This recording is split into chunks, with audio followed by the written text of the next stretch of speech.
seems like a lifetime ago, but a couple of years back, Emirates ordered what was then and still remains the largest value commercial aircraft order in history at a staggering $76 billion, and that was at 2013 prices. Its value by the time the aircraft are delivered, if they ever are, is likely closer to be $90 billion, even allowing for some changes. Now, the airline ordered 35 of the 777-8, which we already know is unlikely to ever see the light of day, having been placed on the back burner by Boeing in 2019, and in all fairness is now almost certainly dead, bearing the most extraordinary upswing in demand. The push by Boeing to stall the 777-8 was a realization from Emirates that it had probably ordered too many planes and they were too big for the likely market, so they swapped the order for 30 of the 787-9s.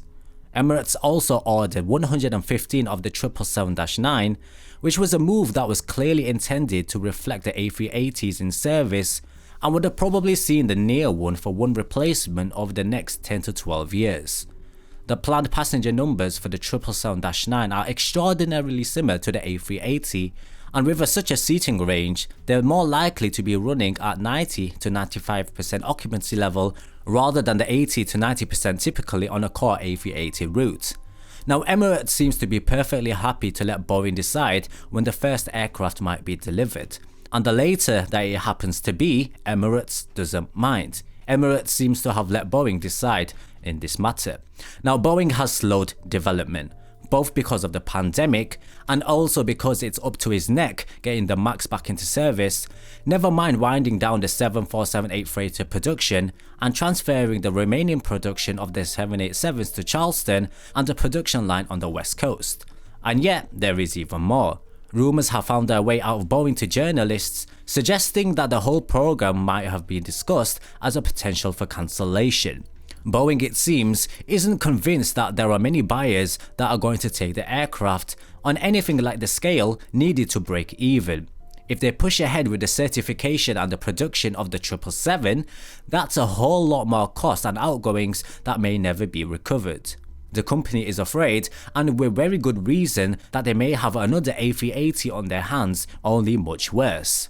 There have been suggestions by Boeing itself that they are no longer happy with the design standards and the rigorous certification process of the aircraft that will be put through. They're just so nervous that something will crop up that will make them look bad, and that alone will give airlines the excuse to cancel their orders that they're considering just letting it all go.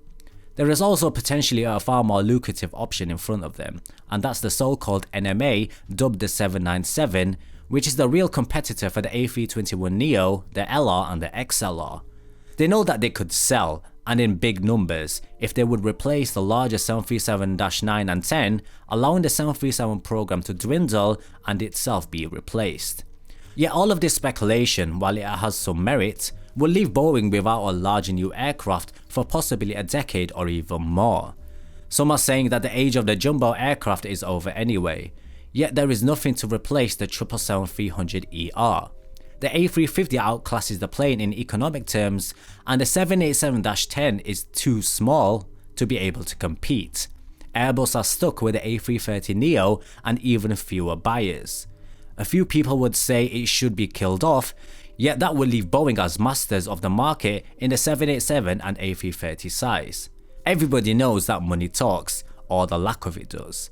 Boeing is looking at the money pit in the MAX and its return to service, and another in the 777-9. The MAX aircraft would probably pay itself eventually, but will the 777-9? That's a question that really needs to be asked. It's a risk, and COVID could have tipped it over to the point where the potential of return is far too small. Personally, I'd say that Boeing is already far too down the road and it will get built, but it still wouldn't surprise me to see it cancelled. And I have to be honest and say that if I was running Boeing, I would probably kill it off and prepare for the development of the 787 plus a re-engined model, going for the NMA and the replacement for the MAX. That's where the growth is in the future, and the future is what matters. An aircraft designed to meet the past requirements in an industry so drastically changing and with such a long way to recover, there is no position to even begin to take delivery of the 777-9 when it's a lost cause. Imagine what they could do with all that money and get it back with a profitable aircraft that the airlines want. So captains, do share what you think regarding this matter. Do you think there is hope for the new 777, or do you think that Boeing should just cancel the program entirely? Do let me know what you think in the comments below. Thank you so much for watching, and I'll catch you guys very soon.